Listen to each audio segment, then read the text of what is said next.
The newest entry in the Transformers series is just weeks away, and with it being almost that time, it's time to review and revisit my older reviews of the Transformers movies from the first movie to Age of Extinction.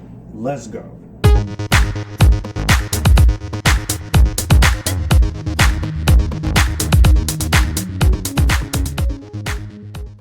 What's going on, everyone? It is Joshua here, Future Filmmaker Reviews with Joshua. I talk movies, TV, music, and anime, giving you guys my re-review of Transformers. And I'll get into why I'm re-reviewing this and the other three sequels in quite a minute. But before I get into it, if this is your first time here, all my social media links are in the description box down below. It's my Facebook, Instagram, Letterboxd, Twitter, TikTok, Snapchat, Google Hive, all of that is there. If you would like to send money to support the channel financially through Cash App, you can do that as well.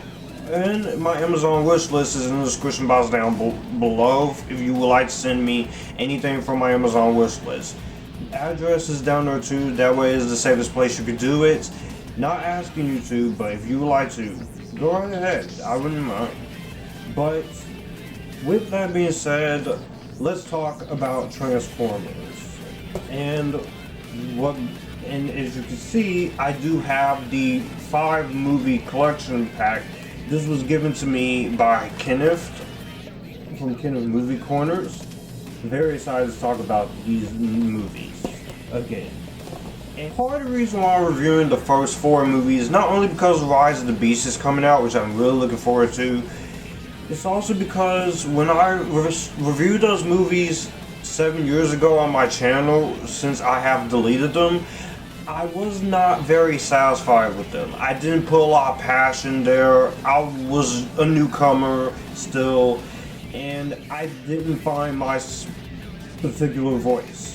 So I figured with this, since I have greatly improved and since I've massively continued to improve my craft in YouTube, I figured let's go back and revisit some of my videos I was too happy with. I'm not just going to do it for this, I'm also going to do it for stuff like Indiana Jones and Twilight and Kingdom of Heaven, also Blade, of course.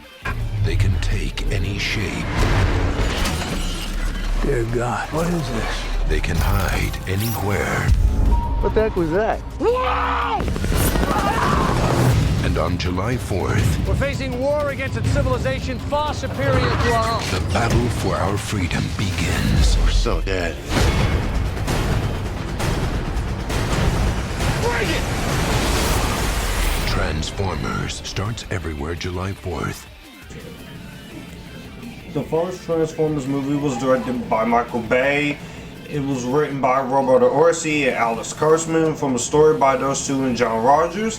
It is based on the toy line by Hasbro and stars Shia LaBeouf, Megan Fox, Josh Duhamel, Tyrese Gibson, Anthony Anderson, Rachel Taylor, John Turturro, Peter Cullen, Mark Ryan, Frank Weller, Darius McQuarrie, and Hugo Weaving.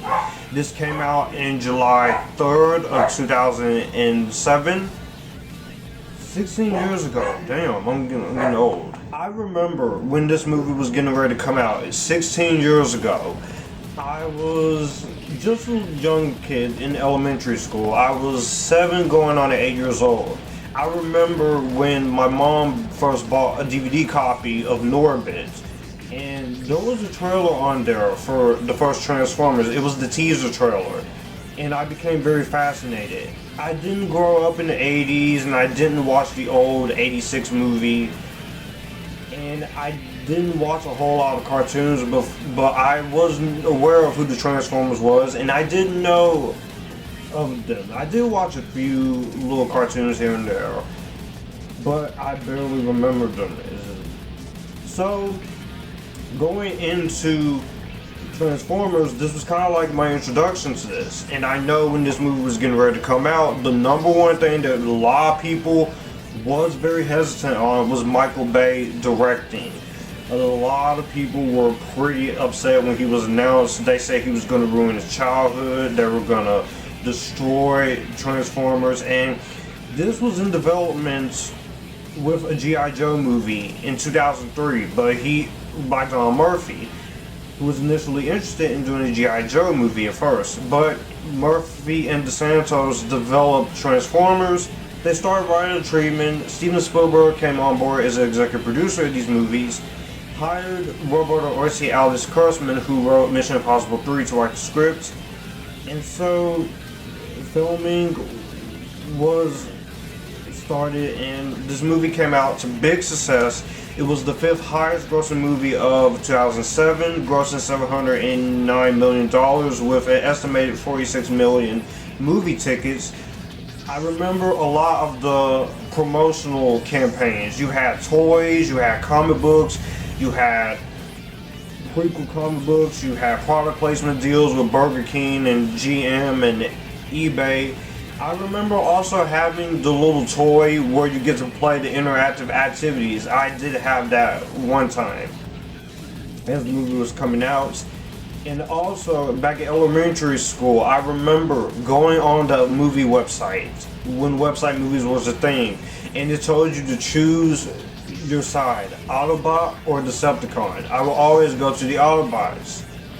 Then when I saw the movie, when it came out on DVD, I didn't see it in theaters, of course I was too young, but when it came out on DVD, I thought this was the greatest thing ever. I thought it was amazing, I thought it had a great story, and I thought the film definitely knew what it was going to be, and I thought it was a fun little movie with robots. You know, when you're in that mind space and you think everything is the greatest thing ever? Yeah, that. Over the years, this movie has kind of been hated on because of the future sequels, but focusing on this first Transformers movie, I rewatched it just to prep for this review last month, and I gotta tell you, the experience rewatching this for me is still my favorite Transformers movie. Bumblebee was second best, but I think this is the best Transformers movie for me. But before I go into it, I will give away some trivia and I will talk about the plot synopsis here. The fate of humanity is at stake when two races of robots, the good Autobots and the villainous Decepticons, bring their war to Earth. The robots have the ability to change into different mechanical objects as they seek ultimate power. Only human youth Sam Witwicky can save the world from total destruction, along with his little love interest in Michaela Baines. And the Autobots intend to retrieve and use the Allspark, which is a powerful artifact that created the robotic race to rebuild their home planet Cybertron, while the Decepticons wants to use it to build an army and give life to the machines on Earth. That's basically the plot. Simple, but not too complicated. And this first movie is still very good. There are some things in this movie that have not aged pretty well, and there are some things here that are pretty problematic, but the things I do like in this movie, I still very much love in here. One thing that has aged very well in 16 years later is the visual effects. Say whatever you want about Marvel and DC, some of the effects nowadays in movies, but back in 2007, sorry, the special effects are fantastic. I know some people were not too happy when it comes to the redesigns of the robots, but I thought all of the designs of the robots are spot on here. Bumblebee, Optimus Prime, the Megatron, Barricade, all of the designs of the robots in this movie are very good here. You have some really good effects work by Industrial Light, Magic, and Digital Domain. And the Transformers possessed a rich level of detail and complexity that it took ILM animators 38 hours to film them in a single frame of the movie. So that is a lot of dedication and commitment when you're having to deal with a movie with such robots like this, because the job could easily be complicated. but for the way the movie is handled in this production, it doesn't feel as complicated as it may sound. And I do feel like they do a pretty damn good job when it comes to the visual effects here. All of the Autobots and Decepticons look amazing. There's some great effects work, and I love the way these look. They look like they actually there with you. They don't feel like robots. They feel like they're actually there in front of you. And according to the animators, each transformation is unique and carried out with thousands of components moving around in significantly different orders and sequences in different rows. And this was because the robots, the way they transform in a fluid, interactive manner depending on the circumstances. The story is simple. I will say, the story, there's a little bit of complication, which I'll get to in the negatives, but I have to say the story in this movie is very, very simplistic. There is effort put into Michael Bay and the screenwriters and the filmmakers. They want to make this a good story that's not so convoluted, not so complicated. And the story is simple. It's just about a boy trying to get his car, but also gets caught up in some crazy schemes here with the robots. And when Michael Bay first took on the role of director, he did not want to do this because he thought that it was just going to be a stupid toy movie. But Spielberg convinced him, and Michael Bay, he considered the first draft to be too kiddie. So he put the soldiers' characters, he took inspiration from G.I. Joe, and they didn't mix the brands of this, of course. But also, they experimented with different robots in the franchise, but they selected the most popular ones for this one movie. For the $150 million budget, this movie was a big bargain, and they kept costs down because of the military and because of just keeping things in check. The budget did not go overboard in there, and you can tell where Michael Bay, he put his heart into it. He does care when it comes to this first movie, at least, and it doesn't feel like it's going overboard, and just is very good. His direction is real good. It's very solid. And fun fact, when he was making this movie, the release date was set without a script or a cast. So that is the commitment, and that is dedication, and that is, of course, something to definitely be surprised at. And it definitely goes into it. And Michael Bay cut his 30% to save expenses on shooting and to keep the film in the US. So, and he also has nerve to poke fun of himself in his own movie with Armageddon, which that scene there is still hilarious though. What about the acting in this movie? The acting in this movie is mostly good. This was Shia LaBeouf's first movie as a lead star for theaters, this and Disturbia in 2007. And say whatever you want about him, he's crazy or whatever, but for this first Transformers movie as Sam Witwicky, I like him as a character. He's likable. He's the young descendant of his grandfather, Autobot Witwicky. He becomes involved with being the last hope. He's very likable. He's funny, and there is some improvisation with him.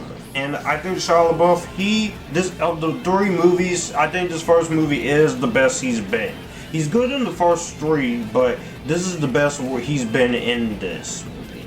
Megan Fox here, which she also helped with a contribution to the soundtrack, which I'll get to, which is another fun fact I looked up at IMDb, and she had to gain 20 pounds of muscle for this movie.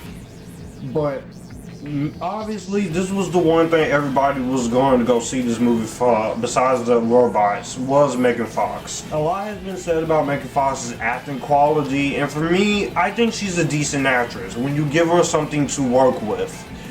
She can try and put some effort. I don't think she's an outstanding actress. I don't think she's a great actress.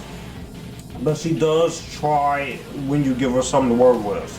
When she's not trying, you get shit like Jonah Hex. Ultimately, what works in the movie is she is great. She's beautiful in the movie, pretty attractive, and this movie does not shy away from showing how attractive Megan Fox is. Which is the tendency with Michael Bay here, but here it's not overdone as it is in some of his other movies or in some of the other Transformers movies. Looking at you, Age of Extinction and The Last Night. Josh Duhamel and Tyrese Gibson as Captain William Lennox and Robert Ebbs. They do a very good job in this movie, and they're very good as the military leads. You start the movie off with them. I think they're very fun, likable characters. They just want to get shit done, but they're also trying to make it home. And Ashley Walters was approached for the role, but he turned it down as he signed a deal with the Independent in the UK. And Tyrese, he actually asked to get audition in this movie, and so he and Josh Duhamel had to learn army training and military training, how to shoot guns, and well, a lot of the stuff they do in this movie, that is crazy. Their introduction scene is really cool when you first see the first robot transform. That's good, but when it comes back to them, I definitely enjoy their part of the movie as much as Sam and Michaela's. Anthony Anderson as Glenn Whitman. He's a comic relief. He's funny. I love Anthony Anderson. He does get the job done. Rachel Taylor as Maggie Madsden. She has her moments. She's not awful. She has her moments. I don't mind Rachel Taylor as an actress, but she has her moments. But in this first movie, she's very hit and miss in some moments. Some moments she's good, some moments she's there. Dawn and Julie White. For this first movie, these parents are smart.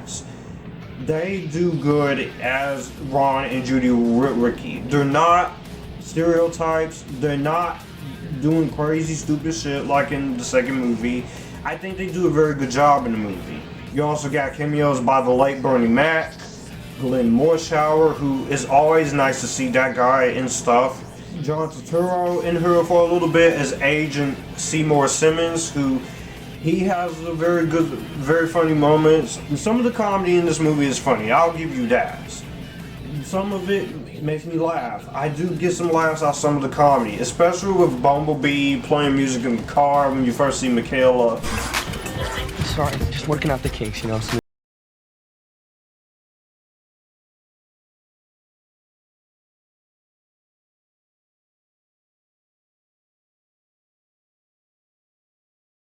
Look, I wouldn't try that. And the robot thing with John Turturro. Okay, I will admit some of that stuff is a little funny, and some of the comedy here is a little funny. But what about the voice acting? Everyone in the voice acting is amazing. You got Peter Cullen as Optimus Prime, who, if you were going to make a Transformers movie, there is no way you can do it without him. Peter Cullen, he is Optimus Prime. I haven't seen the 80s cartoon or the 80s movie, but Peter Cullen, when I think of Optimus Prime, I think of his voice. It is my favorite Transformer of the Autobots. He has a really cool design, he's the leader, he's a badass, he's very cool. It's you and me, Megatron. No, it's just me, Prime. At the end of this day, one shall stand, one shall fall. He is great as Optimus Prime. I love his performance. Mark Ryan as Bumblebee. He doesn't talk a lot. He mainly connects through radio, but for the little lines he does have in the movie, I do think he's good. You got Darius McQuarrie from Family Matters as Jazz. Robert Foxworth as Ratchet. Jess Harnell as Ironhide. Probably my second favorite voice performance besides Peter Cullen and Mark Ryan is going to be Hugo Weaving as Megatron of the Decepticons. He is a Cybertronian jet. And Peter Welker was considered, but according to the commentary, they thought his voice didn't fit, so Weaving was chose.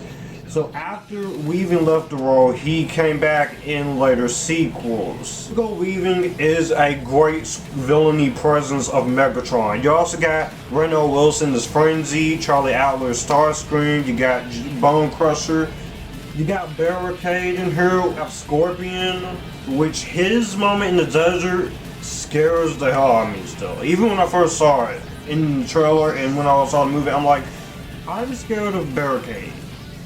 But the Autobots and Decepticons, they have some great moments. Don't like some decisions when it comes to some of the dialogue with modernizing, but I get it, you have to modernize them for a movie like this. I did think the designs look great. The action scenes in this movie looks really good. I think there's some very good action moments. You do have your usual lens flares, you do have your color saturation, the tendencies of Michael Bay. But here is not like it's 6 different editors, quick cuts, quick editing. It's pretty intense. It's real locations with mixed CGI. You can see what's going on. There are some moments where Michael Bay gets a little bit too frantic in some of his action, but I do think his action sequences are very good here. Also, from a cinematography standpoint, especially with any scenes with the robots or the scenes with humans, you can see what's going on. I like the color saturation. You definitely feels like a big budget summer blockbuster movie. Editing in this movie, 2 hours and 23 minutes.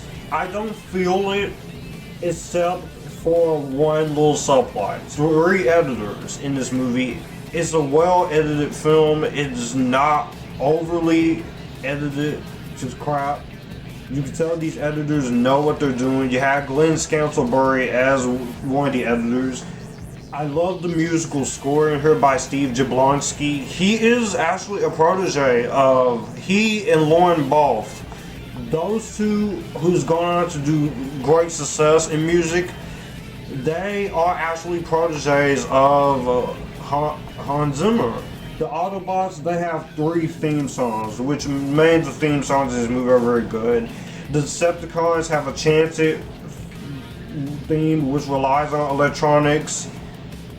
And the Allspark has its own theme. And I really also very much love the Autobots' main theme song with their arrival on Earth and when you first see Optimus transform. I love that piece of music there.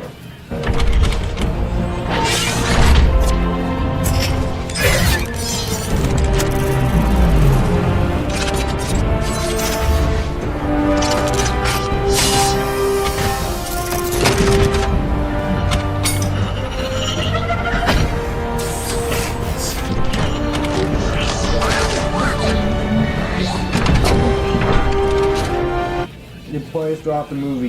This is one of my favorite scores in a movie, and from 2007. So I love the score in this movie. It is fantastic.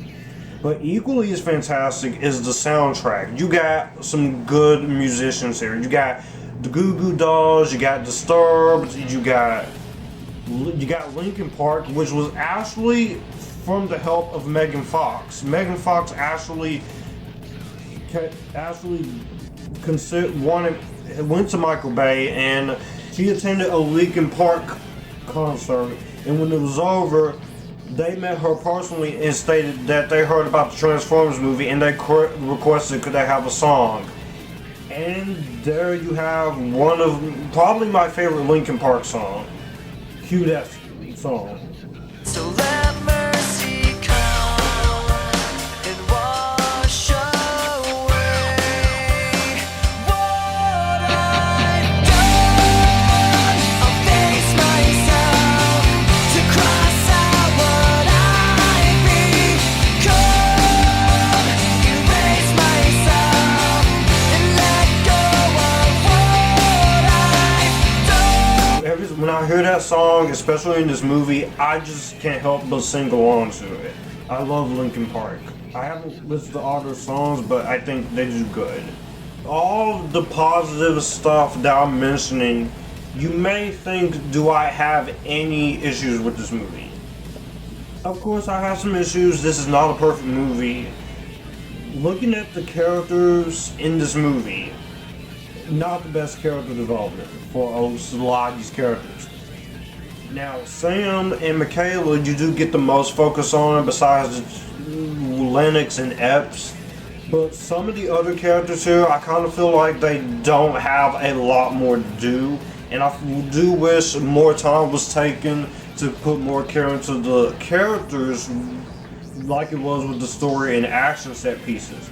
Everyone's good in the acting here, but I think that you could just add more. If you would have added more to some of these other characters with the character development, I think you could have easily had something that is just as spot on. As I said, some of that traditional Michael Bay juvenile-esque humor is there.